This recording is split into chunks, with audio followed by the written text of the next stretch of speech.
Okay, welcome back mga masters sa Jigger's Journal with Sir Flavie. So, Sir Flavie again here. Sa ngayon, yung pag-uusapan natin na equipment or gears. Ano ba yung mga gears ng isang jigger? Okay. So, first, personally kasi inuunti-unti ko yung mga dapat kong paghahanda ng mga gears ko. So, sa ngayon, ang main gear na dito pa lang sa akin ay itong 6 feet na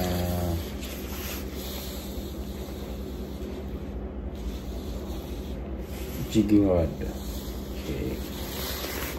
So, ito yung jigging rod ko na 6 feet. Ang brand niya ay Centaur. Yan, model niya ay Constellation Slow Jigging 60BH. So, makikita din natin dito yung kanyang specification. Kagaya niyan, 6 feet. Tapos yung length niya in mm. Tapos yung PE line, yung main line mo, ano yung suggested na laki at tibay ng linya mo. So nakalagay dito PE line 4 to 6. So 4 to 6 na PE line suggested niya. Tapos jig weight niya is from 250 to 450 grams. Yan yung range ng rod na ito. Okay, para ma-maximize yung gamit niya. Okay, yan. Tapos 60 degrees. Tapos max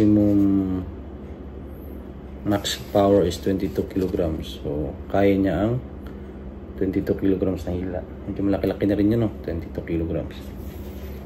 So, yun yung max power niya. That is based dito sa kanyang lalagyan. So, buksan natin mga masters. So, ito yung dulo niya. Ikutin natin. Yan. Yan. Constellation. Yan.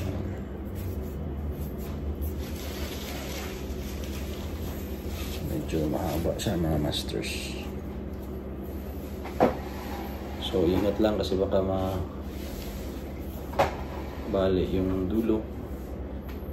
So, ito po yung rod natin. So, itong si Centaur Constellation 2, kung mapansin natin yung kanyang guide, line guide dito, naka-spiral siya. So, galing dito, mapansin nyo, nasa baba siya. Nasa baba.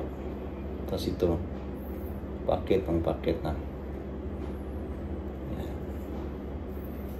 So, dito yung adjustable na lock ng reel na ilalagay mo. Dito ilalagay ang reel.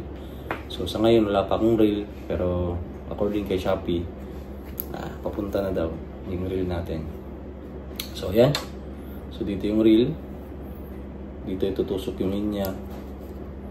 Dito, tapos unti-unti siyang gumigilid, gumilid na siya, gumilid hanggang sa bumaba na siya dito, pababa na siya ng pababa. Yan, sa tao dito, spiral guide, yung guide ng linya mo, hindi siya, usually kasi yung pag overhead na reel ka, overhead, dito yung reel mo, yung guide mo, nandito lahat sa taas. So, ito siya, unique ito na rod, kasi pa-spiral, paikot yung nakadistribute yung location ng yung placement ng guide. So galing sa dulo, baba. Tapos unti-unting packet siya. Ito, packet na siya. Yung nasa taas na siya. Ayan, dito na. So ang gamit daw nito para makontrol ang torque kapag may hila na. So yung ikot ng rod mo. para hindi masyadong tensyonado ang braso at balikat. So let's see, hindi ko pa naman ito nagagamit. So hopefully this month magamit ko siya pag dumating na rin yung reel ko, tsaka yung main line ko, yung braided line, tsaka leader line, tsaka jig. Yun, in order natin yan. So mag-unboxing tayo next time mga masters.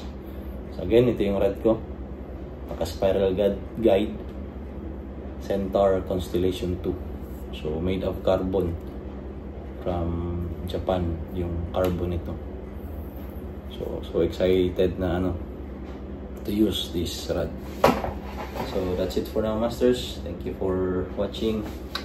Till next time, ingat.